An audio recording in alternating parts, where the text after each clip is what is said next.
જી સાહેબ, ખાસ કરીને જે કચ્છ જિલ્લામાં મોટાભાગની જે ખનિજ સંપદા આવેલી છે, સરકારી જે કામોમાં ખનિજ ચોરી થતાના અવારનવાર બનાવો સામે આવે છે. વિવિધ જે અધિકારીઓ આ જે ખનિજ ચોરી છે વિકાસ કામોની આડમાં થતી હોય છે. ખાસ કરીને આપના લેવલનો જે અભિપ્રાય વિકાસ કામોમાં માંગવામાં નથી આપતો, શું કહેશો?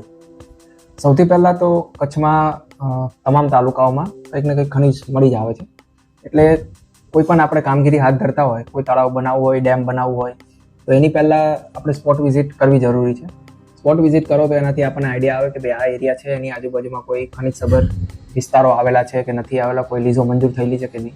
તો જે તે ડિપાર્ટમેન્ટ સૌથી પહેલાં એ જગ્યાની વિઝિટ કરે અને જો એમને આઈડિયા ના આવે તો એ અમારા ડિપાર્ટમેન્ટનો સંપર્ક કરે કે ભાઈ આ વિસ્તારમાં અમે કોઈ લીઝો આપેલી છે કે કોઈ સંશોધન થયેલા છે કે ભવિષ્યમાં કોઈ લીઝો આપવા માંગીએ છીએ. જેથી અમે એ વિસ્તારોની ચકાસણી જો સ્થાનિકે કરવી જરૂરી જણાય તો સ્થાનિકે કરી શકીએ, અથવા તો અમારા રેકોર્ડમાં જે ઉપલબ્ધ ડેટા છે એના આધારે અમે એમને જણાવી શકીએ કે આ વિસ્તારમાં અમે લોકોએ કોઈ લીઝો આપેલી છે કે નહીં, કે કોઈ ખનિજ સભર અમે વિસ્તારો શોધ્યા છે કે પછી ભવિષ્યમાં અમે કોઈ બ્લોક બનાવવાના છે. જેથી આજે ખનિજ ચોરીનો જે વિષય છે એને આપણે નિવારી શકીએ. સર, ખાસ કરીને જે સરકારી વિભાગો છે એમના દ્વારા જ વર્ક ઓર્ડર આપવા દેવામાં આવે છે. આપણો અભિપ્રાય માંગવા માટે કોઈ પ્રક્રિયા કરવામાં આવે છે કે નથી કરવામાં આવતી? મોટા ભાગે તો શરૂઆતમાં જ્યારે સુજલામ સુફલામ શરૂ થઈ એ સમયે જે તે ડિપાર્ટમેન્ટ એમની રીતે જ વર્ક ઓર્ડર ઇસ્યુ કરતા હતા. પછી છેલ્લા 1-2 વર્ષથી સુજલામ સુફલામની યોજનામાં જ્યારે એમને જરૂરિયાત જણાય છે ત્યારે એ લોકો અભિપ્રાય માંગે છે અને એ વિષયમાં અમે અભિપ્રાય પણ દઈએ છીએ.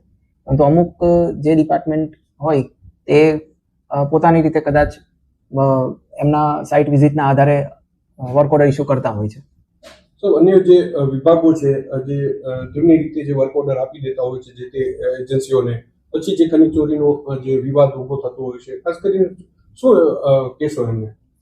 મુખ્ય તો એટલું જ છે કે તમે જે કોઈ વિસ્તારમાં વર્ક ઓર્ડર આપો એની પહેલાં અત્રેનો એક વખત અભિપ્રાય મેળવી લો, તો જેથી અમે આપને જણાવી શકીએ કે આ વિસ્તારમાં આપણે તળાવનું કે ડેમનું કે કોઈ કામ આપી શકીએ છીએ કે નહીં, જેથી ખનિજ ચોરીના પ્રશ્નો ઉપસ્થિત ના રહે અને જે વ્યક્તિને જે જગ્યાએ કામ આપ્યું હોય એ જગ્યામાં જે કામ કરે, એના સિવાય અન્યત્ર જગ્યાએ કામગીરી શરૂ ન કરે. સર, ખાસ કરીને જે આ જે વિકાસ કામો થતા હોય છે, સાદી માટી કયો કોઈ ખનિજમાં પડવાનું હોય છે કે શું હોય છે, એની પ્રક્રિયા શું હોય છે? વિકાસના કામમાં વર્ક ઓર્ડરની શરતો લખેલી હોય છે અને શરતોમાં જણાવી હોય છે કે તમારે જે કોઈ પણ કામગીરી કરવાની છે, જેમ કે તળાવ બનાવવું છે તો તળાવમાં જે માટીનો ઉપયોગ કરવાનો અને એના પાડા બનાવવાના હોય છે. વોટરશેડનું કામ હોય છે તેમાં પણ સેમ જ પ્રોસેસ હોય છે. પછી ડેમ હોય છે, ડેમમાં ડિસિલ્ટિંગનું કામ હોય છે જેમાં આપણે માટીને ઉકાળવાનું હોય. તો જ્યારે પણ એમને લાગે કે ભાઈ આ માટી સિવાય કોઈ અન્ય ખનિજ મળી આવવાનું હોય તો એ એડવાન્સમાં જાણ કરી દે અથવા તો એ વિસ્તારોની પહેલાંથી તપાસ કરાવડાવે, અમારા ડિપાર્ટમેન્ટનો અભિપ્રાય મેળવી લે, જેથી અમે એમને જણાવી શકીએ કે આ વિસ્તારમાં સંભાવના છે કે નહીં. સો વિકાસ કામોમાં જે ખનિજ ચોરી સાથે કેટલા આપના લેવલે કાર્યવાહી કરવામાં આવી છે?